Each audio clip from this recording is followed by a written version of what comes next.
है air marshal Sanjeev Kapoor जी। अब मैं सीधे आपके पास आते हुए लेकिन ऑपरेशन सिंदूर में इस्तेमाल जो हथियार थे उनके बारे में दर्शकों को जानकारी दे दे। स्टॉर्म शैडो स्कैल्प मिसाइल, अब जिसकी ओर से राफेल और मिराज 2000 के जरिए जिसका इस्तेमाल हुआ, ब्रह्मोस जिसका जिक्र मैंने आगे किया, हैमर मिसाइल हवा से जमीन पर मार करने वाला मिसाइल, हारोप ड्रोन जिसका इस्तेमाल हमने किया, लंबी दूरी तक हमला करने वाला ये ड्रोन है, बराक 8 जो कि एकीकृत वायु और मिसाइल रक्षा प्रणाली है, S-400 एयर डिफेंस सिस्टम जिसकी ताकत लगातार हम एबीपी न्यूज के जरिए अपने दर्शकों तक पहुंचा रहे हैं, आकाश एयर डिफेंस सिस्टम और मेट्योर मिसाइल लक्ष्य के लिए बचने का मौका बहुत ही कम छोड़ती है। इन तमाम ऑपरेशन सिंदूर में इस्तेमाल हथियारों के जरिए हम आगे बढ़े, लेकिन अब नए सिरे से, क्योंकि पाकिस्तान का जो चरित्र है जिसका जिक्र जीडी बख्शी साहब भी कर रहे थे, वो तो नहीं बदलने वाला है, कुत्ते की पूंछ की तरह है, कितना भी सीधा करने की कोशिश करो वो ऐसा ही रहेगा।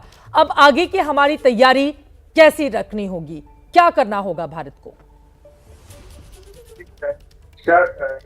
जनरल बख्शी, जनरल कुलकर्णी और आपको और व्यूअर्स को good morning. Good morning sir. जो ये 4 दिन के युद्ध ने हमारे को सबक बताए हैं, उसमें मेरी समझ में सबसे ऊपर जो निकल के आया है कि हमारे दोस्त कौन हैं और हमारे साथ कौन नहीं खड़ा।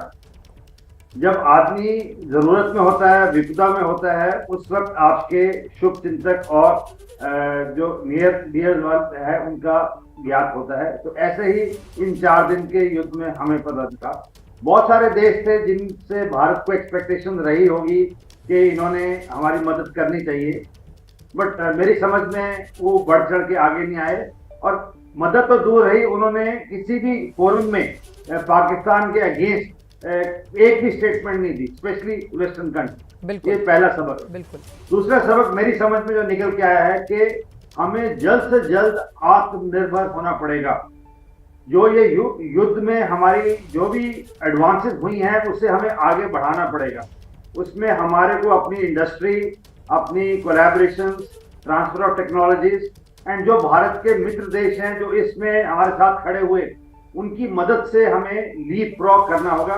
चाहे उसके लिए जैसे जनरल बख्शी ने कहा कि हमारे को अपना अगर बजट बढ़ाना भी पड़े और किसी और चीज से थोड़ा कम भी करना पड़े, बट जो ये गैप है जो हमारे स्क्वाड्रंस में और जो हमारे वेपन्स में और कैपेबिलिटी में, उसको भरना है। क्योंकि भारत को एक फ्रंट नहीं, हमारे को 2 फ्रंट के लिए हर तरफ से तैयारी करनी पड़ेगी।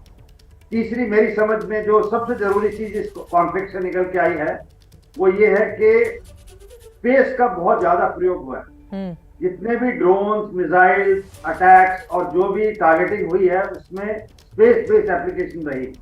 तो भारत की जो लिमिटेड स्पेस एप्लीकेशन है उसको हमें बढ़ाना पड़ेगा।